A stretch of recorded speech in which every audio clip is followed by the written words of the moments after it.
What happens when two of daytime television's most outspoken voices collide in a battle of ideologies so fierce that the studio audience falls into stunned silence? What happens when friendship, loyalty, and political conviction crash together on live television, creating a moment so raw, so unfiltered, that viewers across America freeze with their coffee cups halfway to their lips? On a seemingly ordinary Tuesday morning, the set of The View became a battlefield, and co-hosts Hostin and Ana Navarro found themselves locked in a confrontation that would send shockwaves through the media landscape and leave millions of viewers questioning everything they thought they knew about the bonds between these powerful women. Before we dive into this explosive story, if you love dramatic celebrity moments and want to stay updated on all the most shocking confrontations in entertainment and politics, make sure you hit that subscribe button for Prime Talk right now. Smash that like button and drop a comment below telling us whose side you're on in this heated debate. Trust me, you're going to have opinions after hearing what went down. Now, let's get into this incredible story. The morning started like any other at the ABC studios in New York City. The iconic round table of The View gleamed under the bright studio lights, the audience filed in with their usual anticipation, and the production crew buzzed with the efficient energy of a well-oiled machine. Sunny Hostin, the show's legal analyst and co-host known for her sharp intellect and unwavering progressive stance, arrived early that day. She carried with her a sense of purpose, a determination that anyone who knew her would recognize immediately. There was something in the air, an electricity that seemed to crackle just beneath the surface of her composed exterior. Ana Navarro, the Republican strategist turned co-host, arrived moments later, her characteristic warmth and humor lighting up the backstage area as she greeted crew members and makeup artists. Ana had built her reputation on being the reasonable conservative voice, the Republican who wasn't afraid to call out her own party when she felt they'd crossed the line. Her friendship with Sunny had always been one of the show's most compelling dynamics, proof that people with opposing political views could find common ground, could laugh together, could respect one another despite their differences. But on this particular morning, something was different. The topic scheduled for discussion was already controversial, touching on the most divisive issues of the current political climate: immigration policy, border security, humanitarian concerns, and the fundamental question of what it means to be American in an increasingly polarized nation. These weren't abstract concepts for either woman. For Sunny, the daughter of immigrants, these issues cut straight to the heart of her identity, her family's story, her understanding of justice and equality. For Ana, an immigrant herself who had fled political turmoil in Nicaragua as a child, these topics were equally personal, equally charged with emotion and lived experience. The show began as it always did, with the familiar theme music, the enthusiastic applause of the studio audience, and the warm greetings exchanged between the hosts. Whoopi Goldberg, Sarah Haynes, Alyssa Farah Griffin, and Joy Behar took their seats alongside Sunny and Ana. The casual banter that typically opened the show felt slightly forced this morning, as if everyone could sense the impending storm but hoped that perhaps, just maybe, they could navigate around it. When the conversation turned to the day's hot topics, the tension that had been simmering backstage immediately began to rise to the surface. Sunny spoke first, her voice carrying the weight of conviction as she outlined her perspective on the latest immigration policy proposal making its way through Congress. She spoke of families torn apart, of children separated from parents, of the moral imperative to treat human beings with dignity regardless of their documentation status. Her words were passionate, articulate, and unapologetically progressive. The audience responded with applause, many nodding in agreement, some wiping away tears as Sunny painted a picture of the human cost of restrictive immigration policies. Ana listened, her expression growing more tense with each passing moment. Her jaw tightened almost imperceptibly, her hands clasped together on the table in front of her with increasing pressure. Those who knew her well could see the signs, the way her shoulders squared, the way her eyes narrowed just slightly. When Sunny finished speaking, there was a brief moment of silence, a pause that felt like the entire studio was holding its breath. "I have to respectfully disagree," Ana began, her accent becoming slightly more pronounced as it always did when her emotions ran high. But there was nothing particularly respectful in the tone that followed. "What you're describing, Sunny, is a fantasy world that doesn't exist. It's a beautiful, idealistic vision that completely ignores the reality of what's happening at our border." The other co-hosts exchanged glances, recognizing immediately that this wasn't going to be a typical back and forth. This was personal. This was deep. This was the kind of clash that couldn't be smoothed over with a commercial break and a knowing smile. Sunny's eyes flashed, her posture straightening in her chair. A fantasy world, she repeated, her voice rising just slightly, just enough for everyone to notice. Ana, we're talking about human beings. We're talking about people who are so desperate to give their children a better life that they risk everything to come here. How is compassion a fantasy? The audience murmured, some in agreement with Sunny, others nodding along with Anna's perspective. The division in the room mirrored the division in the country, and suddenly this wasn't just a television show anymore. This was America, in all its complicated, conflicted glory, playing out in real time on national television. Ana leaned forward, her voice gaining intensity. Don't you dare suggest that I lack compassion, she shot back, and for the first time in their years of working together, there was genuine anger in her voice when addressing Sunny. The words hung in the air like a thunderclap, reverberating through the studio with an intensity that made everyone acutely aware they were witnessing something unprecedented.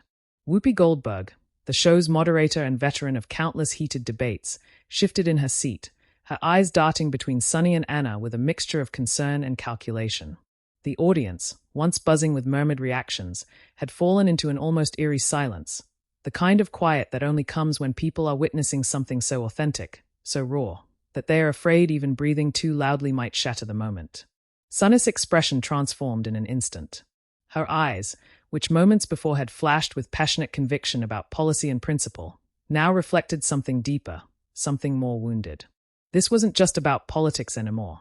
This was about friendship, about trust, about the unspoken boundaries that even the closest friends established to protect their relationships from the corrosive effects of ideological warfare. I would never suggest you lack compassion, Ana, Sunny replied, her voice deliberately controlled, each word measured and precise. But I am suggesting that your position, your policy position, leads to outcomes that are fundamentally uncompassionate, regardless of your personal feelings or intentions. Oh, so now you're the arbiter of what real compassion looks like. Anna's voice rose another notch, her hands gesturing with increasing animation. Let me tell you something, Sunny Hostin. I came to this country as a child, fleeing a communist dictatorship. My family knows what it's like to desperately need refuge. But you know what else I know? I know that a country without borders isn't a country at all. I know that security matters. I know that we can't just throw open the doors and pretend there won't be consequences. The audience erupted, not in unified applause but in a chaotic mixture of clapping, gasps, and audible expressions of disagreement. The divide wasn't just on the stage anymore. It had infected the entire studio. Sarah Haynes looked visibly uncomfortable, her natural inclination toward finding middle ground seemingly paralyzed by the intensity of what was unfolding. Alyssa Farah Griffin sat with wide eyes, as if she were watching a car crash in slow motion. Sunny's response came swift and sharp, her legal training evident in the way she constructed her counterargument. Nobody is suggesting we throw open the doors, Ana, and you know that. What we're suggesting is that we treat people humanely while they wait for their cases to be heard, that we don't separate children from their parents, that we process asylum claims efficiently and fairly. Those aren't radical positions. Those are basic human rights positions. And frankly, I'm shocked that you, of all people, given your own family's history, would use fear-mongering language about security to justify policies that are causing immeasurable suffering. The phrase "of all people" landed like a verbal slap. It was personal now, unavoidably and irrevocably personal. Anna's face flushed, a deep red color creeping up her neck and into her cheeks. Her eyes, usually so warm and full of humor, had gone cold and hard. In all their years of working together, through countless disagreements on everything from abortion rights to gun control to healthcare policy, they had never quite reached this precipice, this moment where professional disagreement threatened to shatter personal connection. Fear-mongering. Anna's voice was barely controlled now, trembling with emotion. You want to talk about fear-mongering? How about the way you characterize everyone who has concerns about border security as racists and xenophobes? How about the way you paint anyone who doesn't agree with your exact policy prescriptions as lacking in moral character? I am so tired, Sunny, so incredibly tired of being told that my lived experience as an immigrant somehow counts for less than yours because I don't march in lockstep with progressive orthodoxy on every single issue. Whoopi finally intervened, her voice cutting through the tension with the authority of someone who had been navigating these treacherous waters for decades. Okay, ladies, I think we need to take a breath here. We're all passionate about these issues, and that's good. That's what makes this show work. But we also need to remember that we're talking to each other, not at each other. But the intervention came too late. Sunny and Ana were locked in now, their eyes meeting across the table with an intensity that made everyone else fade into the background. Joy Behar, never one to shy away from conflict herself, sat uncharacteristically quiet, her expression suggesting she understood that this was something different, something that required a delicacy she wasn't sure anyone possessed. My lived experience counts for less. Sunny's voice was quieter now, but somehow more devastating for its restraint. Ana, I have never, not once, suggested that your experience doesn't matter. What I am suggesting right now, is that we can't allow our fear, our entirely understandable and human fear about security and change and the unknown, to override our moral obligation to treat people with dignity. And yes, I'm sorry, but I do think that when we support policies that cause harm, we have to reckon with that harm, regardless of our intentions. Ana leaned back in her chair, her arms crossing defensively across her chest.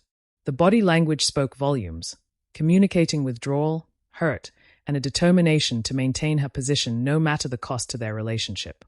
You know what, Sunny? This right here, this conversation, this is exactly what's wrong with political discourse in this country. You've decided that you hold the moral high ground, that your interpretation of compassion is the only valid one, and anyone who disagrees with you isn't just wrong on policy, they are morally deficient. I refuse to accept that framework. I refuse to be told that my concerns about national security, about the rule of law, about sustainable immigration policy, make me some kind of villain. The commercial break couldn't come fast enough. As the show cut away, the cameras stopped rolling, but the confrontation didn't end. The studio audience sat frozen, unsure whether they should applaud, remain silent, or do anything at all. Some pulled out their phones, immediately taking to social media to share what they had just witnessed. Others simply sat in stunned silence, processing the reality that they had just seen two friends, two colleagues, two powerful women, potentially damage their relationship irreparably on live television. Backstage, during those precious few minutes of commercial break, producers scrambled. Should they try to separate Sunny and Ana? Should they encourage them to continue the conversation? Should they pivot to a completely different topic when they came back from break? The decision was made, quickly and with the kind of instinct that comes from years of live television production, to let them continue. This was compelling television, yes, but it was also important television. These were the conversations America needed to have, messy and uncomfortable as they might be. When the cameras rolled again after what felt like the longest commercial break in television history, the energy on the set had somehow intensified rather than dissipated. If the producers had hoped that a few minutes away from the hot lights and live audience might cool the temperature of the confrontation, they were sorely mistaken. Sunny and Ana sat in their respective positions at the table, their postures rigid, their expressions set in stone. The brief intermission had given them time to gather their thoughts, to sharpen their arguments, and to steel themselves for what everyone now understood was going to be a fight to the finish. Whoopi attempted to regain control of the show, her voice carrying the weight of authority as she addressed the audience both in the studio and watching at home. Welcome back to The View. We're having a very intense and important conversation today about immigration policy, and I think what we're seeing here is a reflection of how deeply personal these issues are for all of us. Sunny, Ana, I know you both have more to say, but I want to make sure we're having a productive conversation here. Sunny didn't wait for further prompting. The commercial break had given her time to compose herself, but it had also given her time to fully process the hurt and anger she felt at Ana's characterization of her arguments. What I want to say, Whoopi, what I need to say, is that this isn't about claiming moral superiority. This is about looking at the facts, at the data, at the real-world consequences of the policies we're discussing. When children are held in facilities that don't meet basic standards of care, when families are separated with no clear plan for reunification, when asylum seekers are turned away in violation of international law, these aren't abstract political debates. These are human rights violations, full stop. The audience erupted in applause, a clear majority siding with Sunny's position. But the applause only seemed to fuel Ana's determination to stand her ground. She waited for the noise to die down, her jaw clenched, her eyes never leaving Sunny's face. The personal nature of this conflict was written in every line of her body language, in the way her hands gripped the edge of the table, in the slight tremor in her voice when she finally spoke. And what about the human rights of American citizens who live in border communities and deal with the consequences of unsecured borders every single day? Ana fired back, her accent thickening with emotion. What about the human rights of people who immigrated legally, who waited their turn, who followed the rules, only to watch others cut the line? What about the victims of crimes committed by people who should never have been in this country in the first place? Do their human rights not matter to you, Sonny? It was a rhetorical grenade, and Ana knew it. The invocation of crime statistics, of the theoretical American victims of immigrant perpetrators, was guaranteed to inflame the situation further. Sire Haynes visibly flinched, recognizing the dangerous territory they were entering. Alyssa Farah Griffin leaned forward, seeming ready to interject, but Sonny was already responding, her legal mind cutting through what she clearly viewed as a bad faith argument. That is such a disingenuous framing, Ana, and you know it. Sonny's voice was sharp now, the professional veneer cracking to reveal genuine anger underneath. Immigrants, both documented and undocumented, commit crimes at lower rates than native-born citizens. That's not opinion, that's statistical fact. And the idea that we should punish thousands of innocent people, that we should traumatize children, that we should turn away legitimate asylum seekers because of the criminal actions of a tiny minority is not just wrong, it's cruel. It's the same logic that's been used throughout history to justify discrimination against every immigrant group that's ever come to this country. The comparison hung in the air, heavy with implication. Anna's face went from flushed to pale, her eyes widening with what looked like genuine shock and hurt. Are you seriously comparing me to a racist right now? Are you actually going there, Sonny? I'm comparing the logic, not you personally, Sonny responded, but there was no softening in her tone, no attempt to walk back the impact of her words. But yes, Ana, I am saying that when we allow fear and prejudice to override our humanitarian obligations, we are repeating the darkest chapters of our history. And I don't care how uncomfortable that makes you or anyone else feel. Some things need to be said. Joy Behar, sensing that the conversation was spiraling beyond the point of productive discourse, finally jumped in with her characteristic bluntness. Okay, look, I think we can all agree that this is a complicated issue with no easy answers. But what I'm hearing from both of you is pain, real pain, about issues that touch the core of who you are and where you come from. Maybe we need to acknowledge that before we tear each other apart on national television. It was a moment of clarity, a potential off-ramp from the confrontation that had consumed the last two segments of the show. But Ana wasn't ready to take it. Her pride, her sense of being misunderstood and unfairly characterized, drove her forward even as the wise course might have been to accept Joy's olive branch. You want to talk about pain, Joy? Fine, let's talk about pain. Anna's voice cracked slightly, emotion breaking through her argumentative armor. I am in pain. I'm in pain because I've spent years on this show trying to be a reasonable voice, trying to show that you can be conservative without being cruel, that you can care about security without being a xenophobe. And what do I get for it? I get told by my own colleague, my supposed friend, that I'm using the logic of racists, that my concerns are illegitimate, that my lived experience as an immigrant somehow doesn't count because I don't toe the progressive line on every single issue. Sunny's expression shifted, a flicker of something that might have been regret crossing her features before her defenses went back up. Ana, if you feel hurt by what I said, I hear that. But I'm not going to apologize for calling out what I see as harmful rhetoric and harmful policies.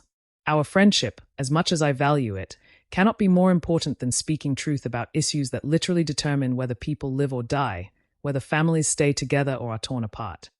The studio audience was completely silent now, the earlier partisan divisions forgotten in the face of this raw, painful exchange between two women who clearly cared about each other even as they wounded each other with their words. Whoopi looked at the clock, aware that time was running out, that they would soon have to move to another segment or wrap up the show entirely. But how do you move on from something like this? How do you pivot to a cooking segment or a celebrity interview after witnessing what amounted to a friendship being tested to its absolute breaking point? We need to take another break, Whoopi said finally, her voice heavy with the weight of what they'd all just experienced. When we come back, we'll try to find some common ground here, because I refuse to believe that two smart, caring women like Sonny and Ana can't find a way forward. The final segment began with a palpable sense of exhaustion hanging over the entire studio. The audience, which had been so animated earlier, now sat in subdued anticipation, as if they were watching the final round of a boxing match where both fighters were blooded and barely standing but neither was willing to concede defeat. Sonny and Ana had spent the commercial break in opposite corners of the backstage area, each surrounded by concerned producers attempting to repair the damage done by tears that had threatened to fall but never quite did. Whoopi opened the segment with a gravity that reflected the seriousness of what had transpired. Look, we've all witnessed something very real today, something that I think reflects what's happening in living rooms and at dinner tables all across America. People who love each other, who respect each other, finding themselves on opposite sides of issues that feel existential.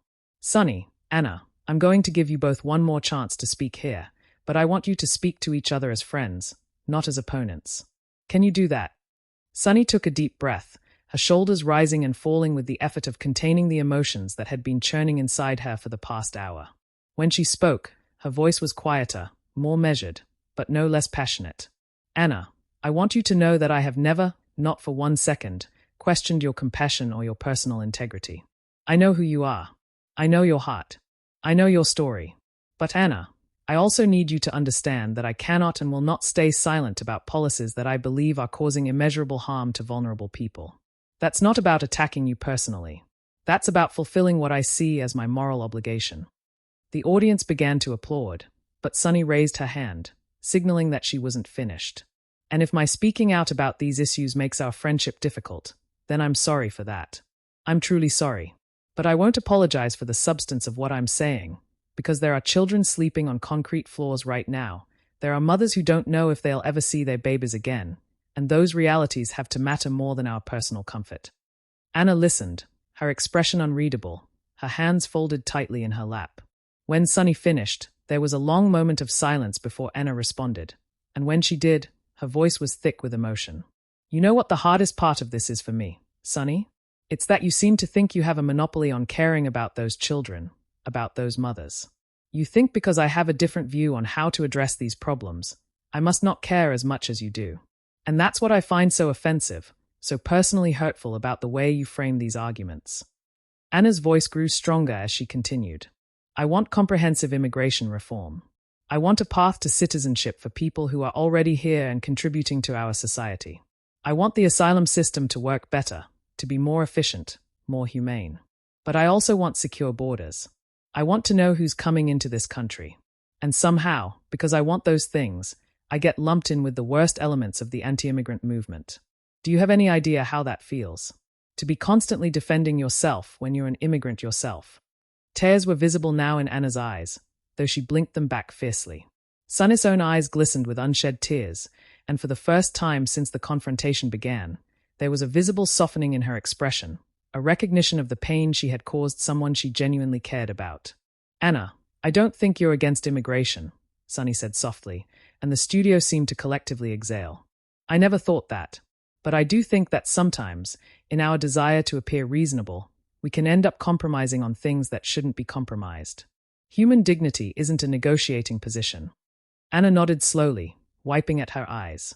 And I think that sometimes, in our desire to stand on principle, we can lose sight of practical realities.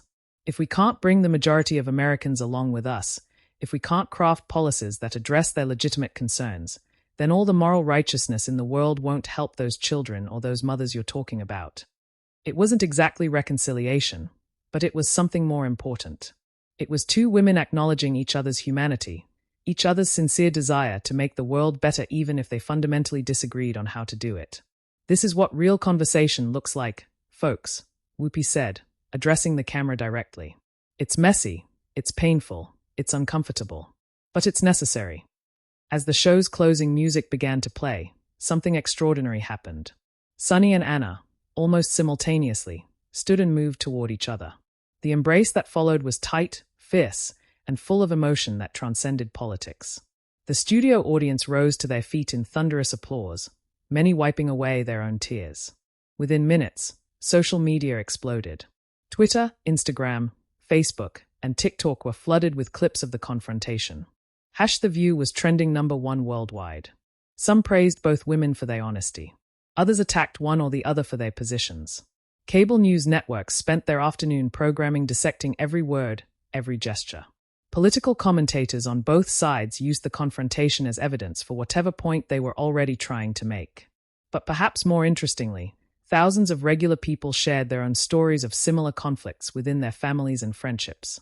The confrontation had touched a nerve, had given voice to the pain that so many Americans were feeling as political polarization strained personal relationships. Parents and children who hadn't spoken in months, siblings divided by their votes, lifelong friends who had stopped calling, also something of themselves in what Sunny and Anna had experienced. In the days that followed, both women made statements on social media, doubling down on their respective political positions while also affirming their friendship and respect for each other. The views ratings soared to their highest levels in years, proving that authentic, unscripted human emotion still had the power to captivate audiences. So what do you think? Were you Team Sunny or Team Anna? Do you think it's possible to maintain close friendships across deep political divides? Or are some differences too fundamental to bridge? Drop your thoughts in the comments below because I want to hear from all of you. And if you love this kind of deep dive into the most dramatic and compelling moments in entertainment and politics, make sure you're subscribed to Prime Talk. Hit that notification bell so you never miss a story. We bring you the most explosive, emotional, and real moments from the world of celebrity and politics, told with the depth and drama they deserve. This is Prime Talk, where we don't just report the news, we take you inside the story. Thanks for watching, and I'll see you in the next one.